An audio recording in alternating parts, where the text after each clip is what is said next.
आज के हमारे इस वीडियो का topic why we don't get electrical shock from neutral wire, मतलब कि हमें न्यूट्रल वायर से इलेक्ट्रिकल का झटका क्यों नहीं लगता है। दोस्तों, इस सवाल का जवाब काफी ज्यादा सिंपल सा है, लेकिन यह सिंपल सा क्वेश्चन भी हमसे कई बार इलेक्ट्रिकल के इंटरव्यू में पूछ लिया जाता है। तो अब आखिर इस सवाल का सही जवाब क्या है, वही आज के इस वीडियो के अंदर हम जान लेंगे। तो वीडियो को स्टार्ट कर लेते हैं। दोस्तों, वीडियो के स्टार्टिंग में ही मैं आपको सबसे पहली चीज यह बता देना चाहता हूँ कि अभी जो मैं आपको उदाहरण देने वाला हूँ वो हमारे रनिंग डिवाइस का देने वाला हूँ। मतलब कि हमारा कोई एक उपकरण है, जैसे कि उदाहरण के लिए मान लेते हैं कि हमारा ये बल्ब है और इस बल्ब को मैंने एक साइड यहाँ पे फेस दिया है और दूसरी साइड में मैंने इसको न्यूट्रल दिया है। और ऐसा करते हमारा जो बल्ब है, ये बल्ब हमारा ऑन हो जाएगा और ग्लो होने लग जाएगा।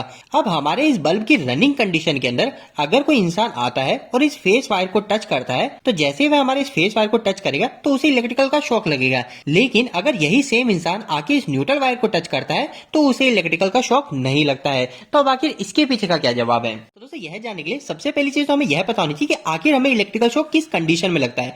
तो इलेक्ट्रिकल शॉक लगने के पीछे दोस्तों दो कंडीशन होती है। सबसे पहली चीज आपको यह पता होनी चाहिए कि जो इलेक्ट्रिकल शॉक लगता है वो हमारे करंट की वजह से लगता है।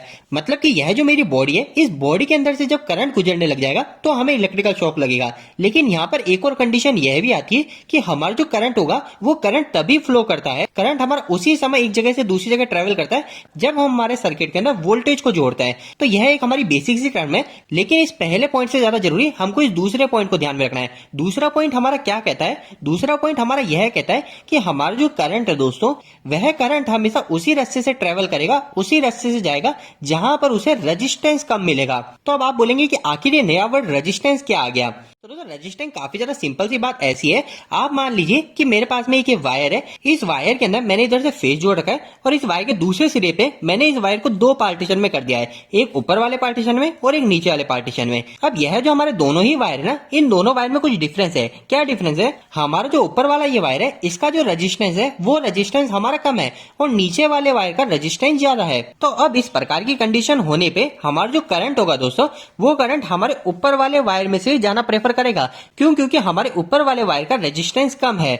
अगर आप इस रेजिस्टेंस के नाम से बार बार कंफ्यूज होते हो तो आप रेजिस्टेंस को कुछ इस प्रकार समझ सकते हो कि हमारे सामने टोटल दो रोड है और एक रोड पे कई सारे पत्थर है और एक रोड हमारी बिल्कुल प्लेन है। तो इस कंडीशन में हम में से सभी जने इस प्लेन रोड से ही जाना पसंद करेंगे। इसी तरह दोस्तों सेम यही चीज हमारे करंट के केस में भी होती है। करंट भी हमेशा उसी रास्ते से जाना पसंद करता है जहां पे हमारा रेजिस्टेंस कम होता है। तो दोस्तों, अभी तक आपको यह बेसिक सी चीज पता चल गई। अब हम डायरेक्ट हमारे एग्जाम्पल के ऊपर आते हैं कि हमारे पास में ये एक बल्ब है और इस बल्ब को मैंने इधर से एक फेस वायर से कनेक्ट किया है और दूसरे साइड मैंने इस बल्ब को इधर से न्यूट्रल दिया है। अब ऐसा करते ही हमारा ये बल्ब ग्लो होने लग जाएगा। अब हम अगली कंडीशन में आते हैं कि हम में से कोई भी एक इंसान आता है और इस फेस वायर को टच करता है। तो जैसे कोई इस फेस वायर को टच करेगा तो हम सभी को पता है क्या होगा, हमें इलेक्ट्रिकल का शॉक लगेगा। अब आप बोलेंगे कि हमें इलेक्ट्रिकल का शॉक क्यों लग रहा है? तो दोस्तों, अभी जस्ट मैंने आपको एक चीज बताई थी कि हमारा जो करंट होता है वो करंट उसी रास्ते से फ्लो करता है जहां पे हमारा रेजिस्टेंस कम होता है। तो अभी इस केस में देखेंगे तो हमारी जो बॉडी का रेजिस्टेंस है, वो बॉडी का रेजिस्टेंस हमारे इस बल्ब के रेजिस्टेंस से काफी कम होता है। तो अब अगर हमारे यहाँ पे करंट को कम रेजिस्टेंस वाला रास्ता मिलेगा, चाहे वो हमारी बॉडी से ही मिले, तो वो हमारी बॉडी से ही ट्रेवल करने लग जाएगा और जैसे ही हमारी बॉडी के अंदर से करंट फ्लो होगा तो हमें इलेक्ट्रिकल शॉक लगेगा। लेकिन दोस्तों, यहाँ पर एक और बात आपको जरूर से ध्यान रखनी है कि ऐसा नहीं है जिस जगह हमारा रेजिस्टेंस ज्यादा है उस जगह हमारा बिल्कुल भी करंट फ्लो नहीं होगा। ऐसा नहीं होता है दोस्तों। हमारा जो करंट होता है वो करंट एक रेशियो में फ्लो होता है। मतलब कि हमारी इस कंडीशन के अंदर थोड़ा करंट जो होगा वो करंट हमारी बॉडी के अंदर से भी फ्लो होगा, मतलब हमें भी इलेक्ट्रिकल शॉक लगेगा। और दूसरी चीज, हमारा जो बल्ब है, इस बल्ब के अंदर से भी करंट फ्लो होगा और हमारा जो बल्ब होगा वो बल्ब भी ग्लो होता रहेगा। इसके बाद में हम वापस हमारे दूसरे एग्जांपल पे आते हैं कि यहाँ पर एक इंसान आता है और वह इंसान आके इस न्यूट्रल वायर को टच करता है। अब जब वो हमारे इस न्यूट्रल वायर को टच करता है तो आखिरकार उसे इलेक्ट्रिकल का शॉक क्यों नहीं लग रहा? तो इसका आंसर क्या है? तो दोस्तों, इसका जवाब भी वापस से वही बिल्कुल सेम है, रेजिस्टेंस। अगर हम हमारे न्यूट्रल के साइड में आके इस वायर को टच कर रहे हैं तो हमें इलेक्ट्रिकल का शॉक इसलिए नहीं लग रहा है क्योंकि हमारी जो बॉडी का रेजिस्टेंस है वो रेजिस्टेंस इस न्यूट्रल के रेजिस्टेंस से काफी ज्यादा है। तो दोस्तों, अभी आप यार बार बार रेजिस्टेंस का नाम सुन के कंफ्यूज हो रहे हो, तो इसको मैं आपको और भी अच्छे से बता देता हूँ कि हमारी जो ह्यूमन बॉडी होती है, हमारी ह्यूमन बॉडी का जो रेजिस्टेंस होता है वो रेजिस्टेंस हमारा 1000 ओम से लेके लगभग 10,000 ओम तक होता है। अब आप बोलेंगे आखिर रेजिस्टेंस इतना ज्यादा चेंज कैसे हो सकता है, कभी 1000 कभी 10,000? तो दोस्तों, यह कई सारी कंडीशन में चेंज होता रहता है। अगर हमारे हाथ में पानी, हाथ गीले, तो हमारे शरीर का रेजिस्टेंस कम हो जाएगा।